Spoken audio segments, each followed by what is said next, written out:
Assalamualaikum warahmatullahi wabarakatuh. Selamat datang, selamat ketemu kembali, selamat berjumpa semula dalam Alina Pertanian ya. Kita langsung hari ini daripada Hanani Agro Farm Kampung Banting Sabak Bernam. Okey, untuk berkongsikan sedikit ilmu lah tentang pertanian. Dan hari ini saya fokus kepada tanaman durian ya, walaupun durian tu merupakan satu tanaman yang memang dianggap menakutkan, kemudian meletihkan, kemudian banyak sangat masalah lah ya, terutama buahnya lambat, macam-macam penyakit, susah lah. Saya cuba beranikan diri selama dah 7 tahun lah saya beranikan diri, walaupun ramai orang dah tomah-tomah di sini, saya beranikan diri untuk buat kajian tentang tanaman durian. Walaupun yang lain tu alhamdulillah berjaya, nenas, jambu madu, limau manis, macam-macam kira menjadilah, mangga. Tetapi durian ni satu keadaannya agak pelik lah kalau di sini lah di Kampung Banting, sebab memang tak ada orang tanam durian. Kawasan ni tanah matang, bila agak panas sikit dia punya tanah tu merkah lah, merkah. Kemudian kanan kiri pula masalah air masin. Jadi saya cuba tanam, orang pun kata ketawa ya, berapa lama kau tanam biji macam ni? Kata 10 tahun pun belum tentu. Tapi saya cuba jugalah, kalau kita tak mulakan, kalau kita tak buat, kita takkan dapat pengalaman dan ilmu. Jadi hari ini saya nak bawa pandangan tuan-tuan, minda tuan-tuan untuk melihat, merenung apa yang berlaku di Kampung Banting ini. Di sini ialah saya tanam durian di 24 biji, sebab saking nak cari biji semuanya susah. Lain-lain pun IOI pun masa tu belum jumpa lagi lah. Kita takut. Jadi di 24 ni biasanya memang bijinya memang boleh disemai, jarang yang keset. Tapi masalah di 24 ni yang saya tahulah, masa saya beli pun kebanyakannya dia masak separuh, mengkal separuh, ini separuh. Susah nak cari yang sempurna. Tapi saya dapat juga cari yang sempurna, ada kaedahnya lah. Lama ya, walaupun tuan kedai tu agak kata jangan beli sebab separuh mengkal. Dia kata tak apa, saya pilih dulu, nanti harga lain lah sebab mengkal kan. Saya pilih dulu, nanti minta harga kurang lah, jangan ikut harga yang masa tu harga RM15 sekilo. Tapi bila saya pilih-pilih, dia kata jangan beli, kita nak hantar pulang sebab tak elok. Tak apa, saya pilih 2 biji. Saya kata tak payah buka lah, tak payah buka, tapi harga bagi RM10 sekilo. Okey lah, selepas saya bayar baru saya buka, alhamdulillah ya, semuanya elok, tak ada yang mekal ya.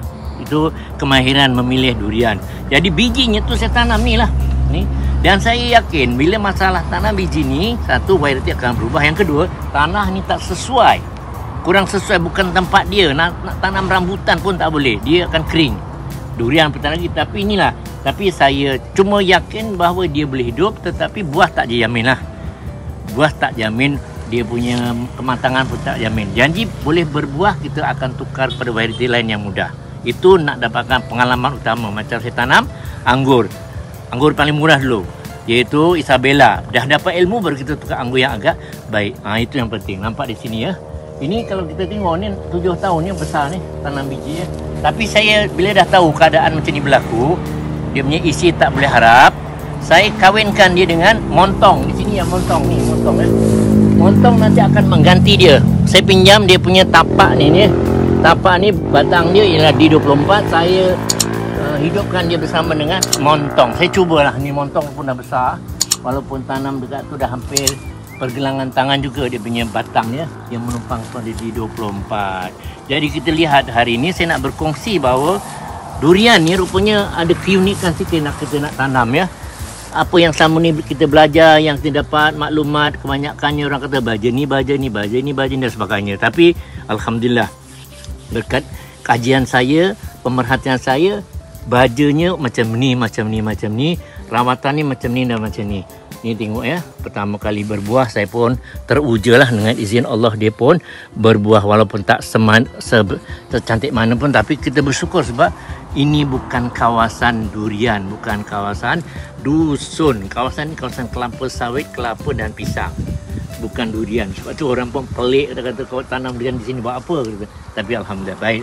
Hari ini kita kongsi bersama lah. Tengok pokoknya pun tak berapa elok sebab kawasan tanahnya tak sesuai. Tapi saya cuba treatment dia dengan seberapa kemampuan yang boleh tak dia berubah, dia jadi cantik balik pokok dia dan sebagainya. Sebab dia kalah bila keluarkan bunga, daunnya akan mula mengering.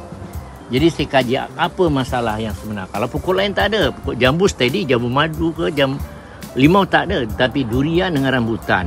Memang saya tak tahu ada macam sumpahan ke wallah, tapi kita jangan percayalah. Yang kita yakin Allah Subhanahu Wa Taala bantu kita bagi ilmu kita akan sedikit kesabaran dan kita punya kerajinan, kesungguhan. Alhamdulillah. Tengok ya. 1 2 3 4 5 6 7 8 10 sebenarnya 10, tapi yang pelik dia masih lagi berbunga. Walaupun pasal ni dah jatuh gugur, dia masih berbunga. Itu yang saya nak kaji. Akan datang kemungkinan durian ni kita boleh plan musim ni ini bulan 1 ini, bulan 2 ini, bulan 3 ini, sampai bulan dipatah balik sampai 1 balik dia tak ada musim. Itu sebenarnya yang kita nak dapatkan.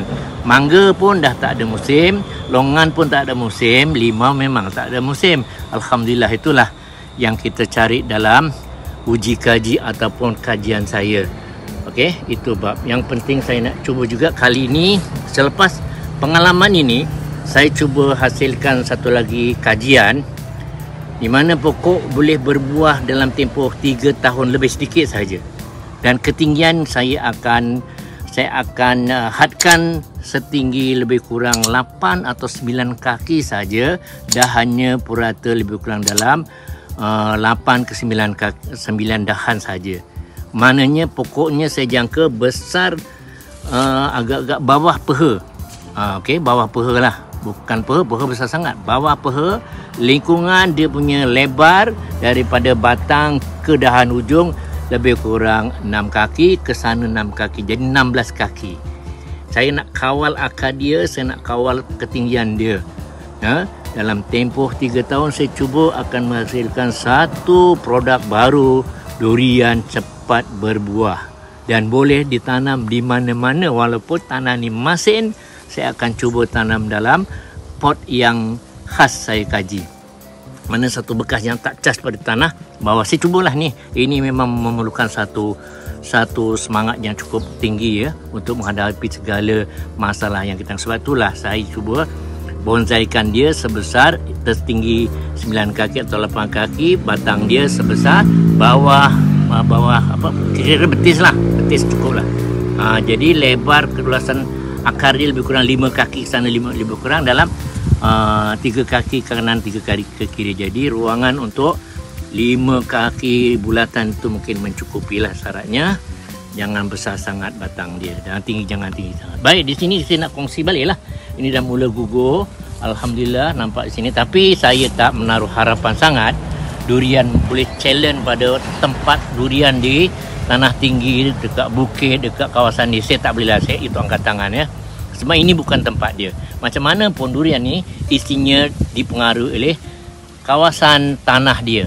Ya, nutrien dalam tanah mempengaruhi unsur-unsur dia. Jadi alhamdulillah kat sini dia sudah jatuh lagi ya. Ni jatuh alhamdulillah ya. Untuk di 24. Nanti kita bukalah. Mungkin ketebalan sama di 24 tapi isinya sama ada mengkal ataupun warnanya akan berbeza. Tekstur dia mesti berbeza sebab tanah yang digunakan tapak tu berbeza dengan kawasan laterite bukit ya. Tak apa kita kongsikan. Baru ada tapi tak tahulah, kita lihat buka sendiri nanti ya. Baik, ambil pisau kita buka sendiri. Kita nak kongsi bukan apa, kita nak bagi semangat rakan-rakan supaya kita menanam jugalah. Bismillahirrahmanirrahim. Allahumma salli ala Muhammad.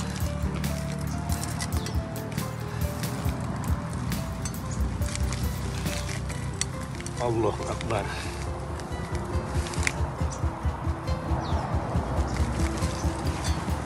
Bismillahirrahmanirrahim. Kan ya, ketebalan memang tebal tapi isi dia agak mengkal ya. Inilah sifat dia, memang macam itulah.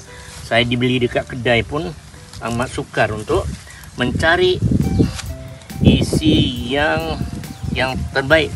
Tapi untuk variety di 24. Kalau IOI udang merah memang senang cari, tapi ini pun nampak ketebalan memang tebal ya. Nampak.